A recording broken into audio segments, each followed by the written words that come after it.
Imagine this, your mom just had a stroke. She can no longer make decisions for herself.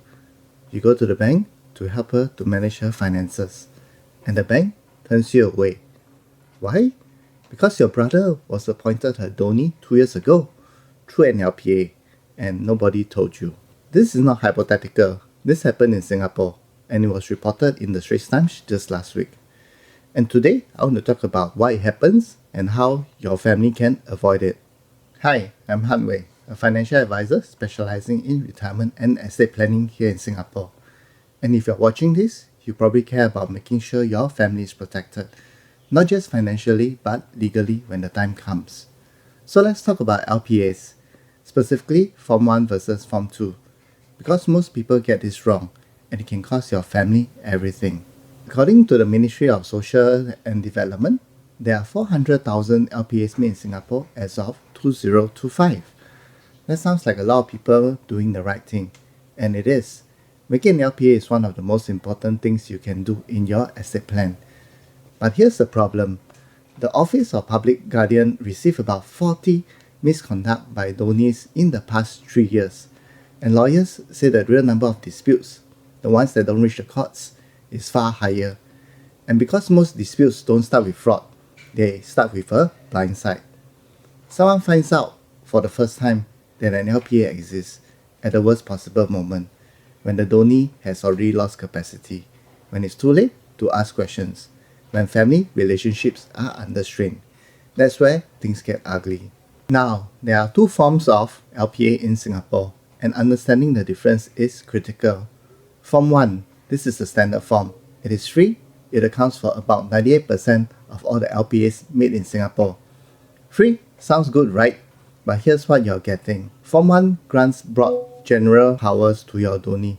That means whoever you appoint can make almost any decisions about your personal welfare, your property, and your finances with very few restrictions. One lawyer quoted in the Straits Times called it, and I quote, a blank check.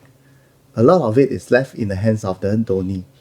If you trust that person completely and your family situation is simple, Form 1 may be fine. But if you have assets, if you have a blended family, if you have siblings who don't always agree, if you have specific wishes about how your money should be managed, Form 1 may not be enough. Form 2 is different. It is drafted by a practicing lawyer. There are fees involved. And yes, it's less commonly used, but it is far more powerful as a protective document. With Form 2, you can specify exactly what your donee can do and cannot do. Can they give cash gift on your behalf? Can they sell your property? How should your investments be managed?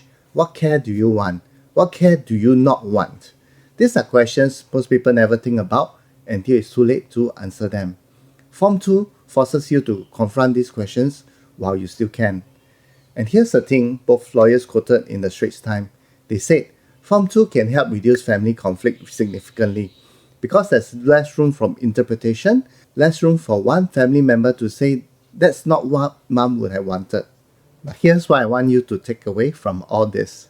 The number one cause of LPA disputes is not fraud, it's not greed, it's a blindside. Someone was appointed as a donee, no one else was told.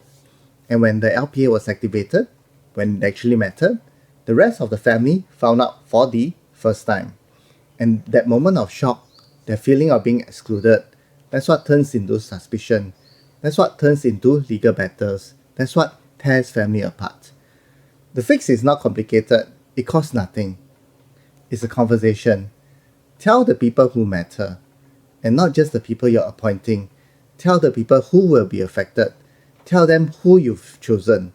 Tell them why. Tell them what you documented. Transparency before incapacity is the single most powerful thing you can do to protect your family. In my practice, I always tell clients 3 things when it comes to LPAs. The first one, make it early. You need to be mentally capable to make an LPA. Don't wait until there's a health scare. Do it now while you're still sharp, while you still can make it meaningful. Number 2, consider Form 2 seriously, especially if you have assets, complexities, or family dynamics that are less than straightforward. The legal fees now are nothing compared to what a family dispute will cost you later, financially and emotionally. The third one, Have the conversation. Sit down with your family. Tell them what you've done, what you decided, and why. You don't need their approval, but you owe them the information. An LPA is not just a legal document, it is a declaration of trust. Treat it that way. If you haven't made an LPA yet, please do it. The MSF has made it free for all Singaporean citizens. There's no reason to wait. If you made a form 1 year ago and you're wondering if it's still the right fit for your situation, reach out to me. I'll be happy to walk you through it. And if this video was useful, share it with someone who needs to hear it. A parent, a sibling, a friend who keeps putting this off. Because the best time to plan is before you need it. I'm Han Wei. Thank you for watching, and I'll see you in the next one.